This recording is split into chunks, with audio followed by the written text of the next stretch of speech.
Mga kababayan, magandang araw po.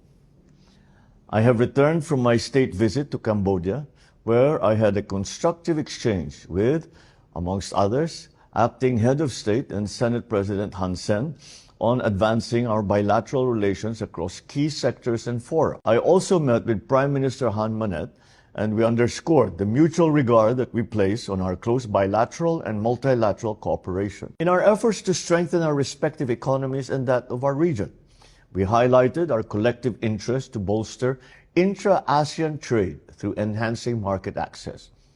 We had a productive engagement with the top businesses in Cambodia, together with our official business delegation, where our discussions focused on our complementary strengths and how both sides can offer each other unique opportunities for growth and for market diversification. Our discussion resulted in strategic partnerships through the signing of 5 business agreements. They are in the sectors of mutual interest, such as aviation, logistics, women-led MSMEs, exploration of market opportunities for Philippine exports of products and services, and institutional partnerships for our business associations. As ASEAN remains one of the most economically dynamic regions of the world, and its middle class continues to strengthen, we have seen intense travel and exchanges amongst our people. We need to enable and strengthen the nodes of connectivity to support the further development of the ASEAN community. To deepen the vibrancy of exchanges between Filipinos and Cambodians, we also took this occasion to update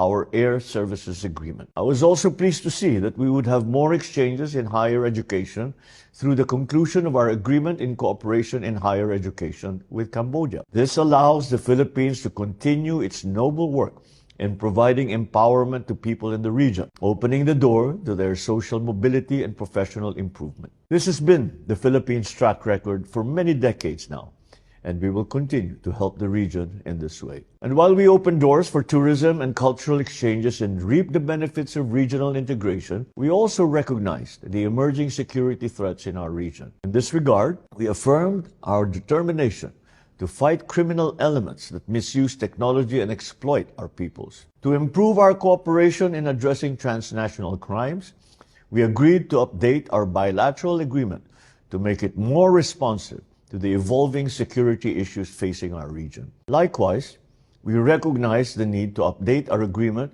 in the field of migrant workers' welfare and employment to stress our common conviction to work extensively in the prevention of illegal recruitment and trafficking in persons. I also took the opportunity to express my appreciation for Cambodia's support for the Philippines' bid for a non-permanent seat in the United Nations Security Council and for the Philippines ASEAN chairship in 2026.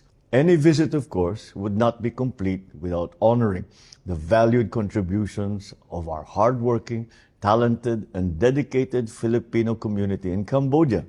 And we had a very warm and friendly visit with them in Phnom Penh. I shared with them the current developments in the Philippines to uplift the quality of life for every Filipino. I am confident that through regular dialogues, the Philippines-Cambodia partnership will be guided by our common aspiration for progress, peace, and stability for our peoples and for the ASEAN region. Maraming salamat po.